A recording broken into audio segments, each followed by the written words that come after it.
They're both under myocardial infarction, okay?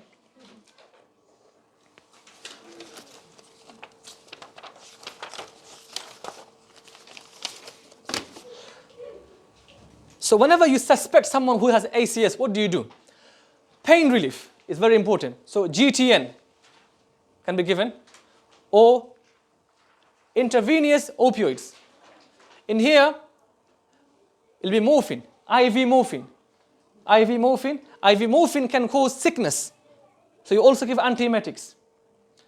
Patient will have 300 milligram aspirin, ACS, and then obviously oxygen depends on the SATs. If it's less than 94%, then you put them on oxygen.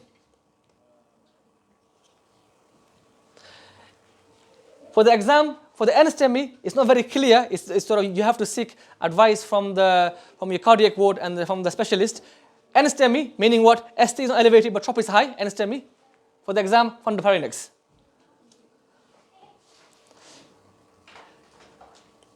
Moving on. Okay, so this is your degree of heart. Don't spend too much time. So moving on to page number 7. In here, STEMI, we mentioned again, gold standard is going to be PCI. If that is not there, okay, then it's going to be thrombolize them with streptokinase or alteplase. So gold standard PCI, if not there, thrombolize them. Door to treatment is less than 90 minutes. PCI, if the symptoms started after 12 hours, very important, 12 hours, and learn the door to treatment is less than 90 minutes.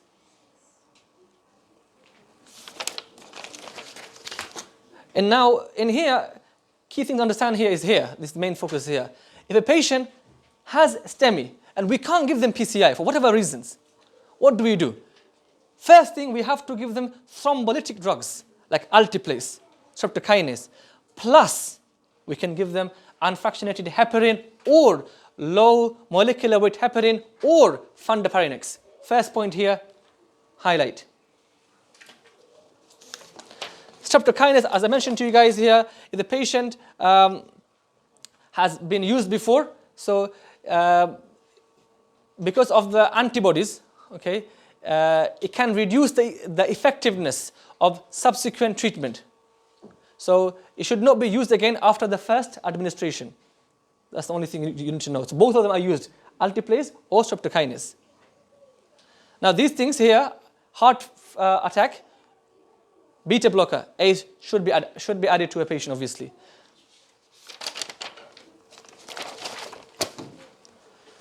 Moving on to here, driving. This is mainly for Plab 2. They you have to counsel patients after a heart attack for Plab 2.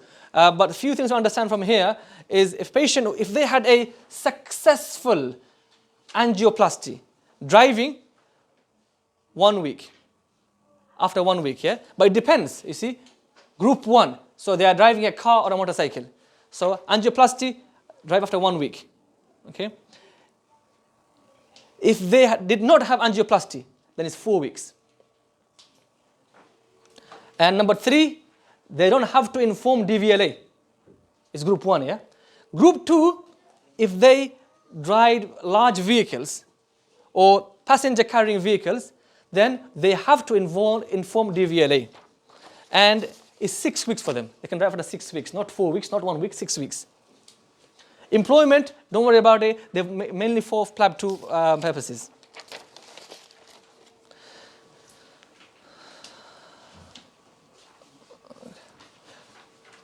Page number 6, if you can move to page number 2 right at the beginning, where it says complication of heart attack. So the papers might not be in the right order, so I would advise just to follow the PowerPoint here. So complication of MI, very important. So cardiac arrest, that's fine, not rocket science. Bradycardia, that's fine, you can read it yourself. And remember, degree heart blocks. Remember type 2, second degree type 2, pacemaker, third degree pacemaker, you need them for pacemaker. Bundle branch block, very important, can be a complication after MI. And here, very important here, I mentioned to you guys here, palpitation or arrhythmia within 48 hours, think of VT. This is the degree of heart block which we've already done before. So VT here, mentioned to you guys here, VT, palpitation, left ventricular failure. So the patient has heart failure. It's left side, so it's going to go to the lungs. So you're going to have pulmonary edema. So this is going to be acute heart failure. So you have to manage them with IV furosemide, diuretics. Don't forget, diuretics can cause AKI, can cause gout. Pericarditis, I mentioned to you guys before, can be post-MI or restless. Cardiac tamponade, very important here. They try to focus, in the exam, they try to confuse you with tension pneumothorax and cardiac tamponade, because both of them will decrease the heartbeat, BP. Both of them will increase the, raise the JVP. Okay, so one thing obviously with tension, you'll have absent heart sounds, absent lung sounds, yeah? One will be sort of, you can't hear anything. So you have hyperresonance. So when you have tension pneumothorax, one side will be hyperresonance. So this is very important. These three things: decreased BP, muffled heart sound, raised JVP. X-ray, globular heart. If you suspect someone who has cardiac tamponade, you don't do chest X-ray. It's going to be echo. But X-ray, they may give it to you just for finding purposes. Treatment is pericardiocentesis. But tension pneumothorax, very similar. They confuse you, but hyper-resonant on the affected side. As you can see here, this is cardiac tamponade. You have Beck's triad, as I mentioned to you guys here. These three things: hypotension, JVP distension, muffled heart sound. But in here, absent breath sound or hyperresonance on the affected side. Mitral regurg, I already mentioned to you guys here before. VST, that's fine. Restless. Important here, left ventricular aneurysm. This is a patient who occurs 4 to 6 after heart attack. 4 to 6 weeks post-MI. Persistent ST elevation, 4 to 6 weeks, important. Dissecting thoracic aneurysm. So what is that? Keyword here, sudden tearing. Sudden, so chest pain, keyword here, chest pain could be anything, right? Heart attack could be anything, right? In here, keyword is obviously sudden, tearing, going to the back or scapula, between the scapula. So it could be back or interscapular region. Patient will be unwell. This is dissecting aortic aneurysm is very, very hard to diagnose in the exam, in practice, and you can easily miss it. Okay, chest X-ray. Why is it mediastinum? Very important here. Now, investigation, you need to know. This is the most, in the exam, if they ask you what is the most appropriate, it's going to be CT scan. Ultrasound is going to be basically bedside. Okay? So, most appropriate CT scan.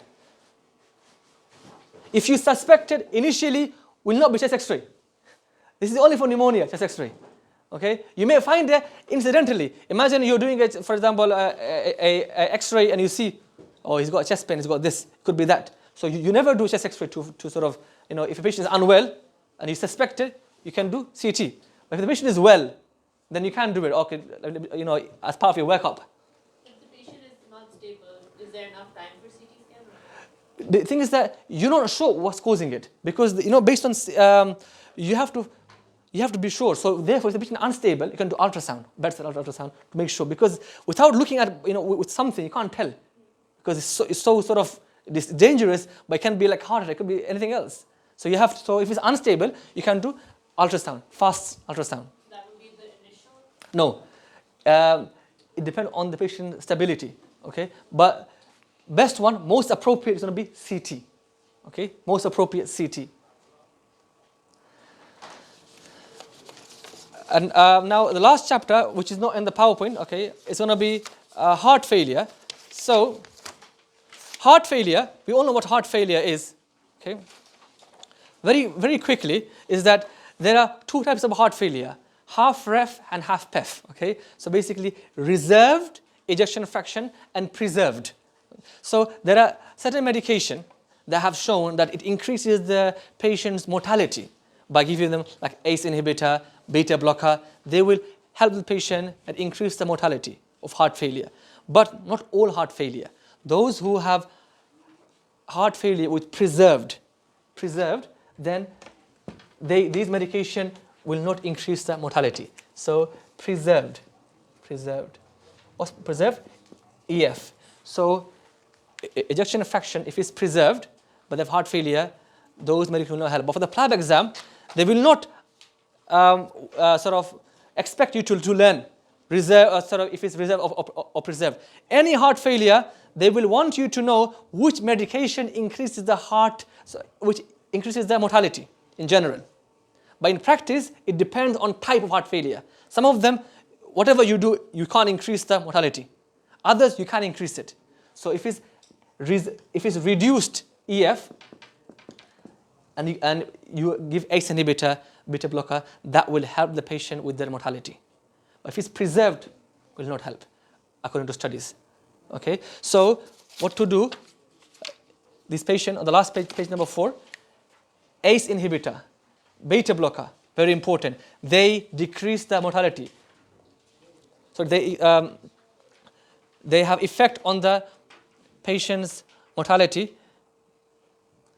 So 1B, and then number 2, as you can see here, aldosterone antagonist, you have the options over here. Okay, so the first 2 are very, very important: ACE inhibitor, beta blocker. But you start them one at a time.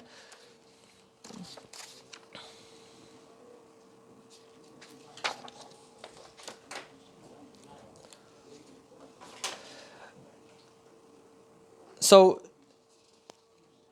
again, so ACE inhibitor, beta blocker. Okay, there's a few more. Spironolactone as well. They will improve the patient's mortality.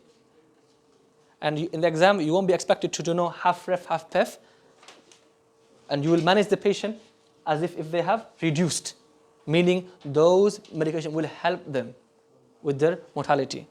Last one, I want to focus in investigation. Page number 3, investigation. When a patient has a heart failure, okay, chronic heart failure, not acute, chronic heart failure I'm talking about here. First line is not echo. It's going to be BNP. Okay? And then after the BNP, it depends, you see. BNP, if it's very high, moderate, whatever, it will tell us when to do the echo. So after that, they will do echo. So, for example, in hospital, so if a patient has a heart failure, it's chronic heart failure, you call the cardiac nurse and they say, what's the BNP? Do BNP first. And based on the BNP, they will sort of put them on their task when they should be seen. If it's very high, they'll come next day or same hour. So it just gives you a sort of scale when to do the echo. Because you can't do echo on everyone. Okay? So BNP gives a rough guidelines, how risky, how big is the heart failure, how bad is the heart failure. So first thing is BNP. If the BNP, yeah, and if the levels are high, in the exam we don't have to know what it stands for. Okay, if the levels are high, okay, then we do an echo within 2 weeks. If the levels are raised, then within 6 weeks. So first BNP, then echo, but the definitive is going to be echo. Okay, so that's the end of cardio. So you don't have the heart failure slides there. But it should be okay. So any question, guys?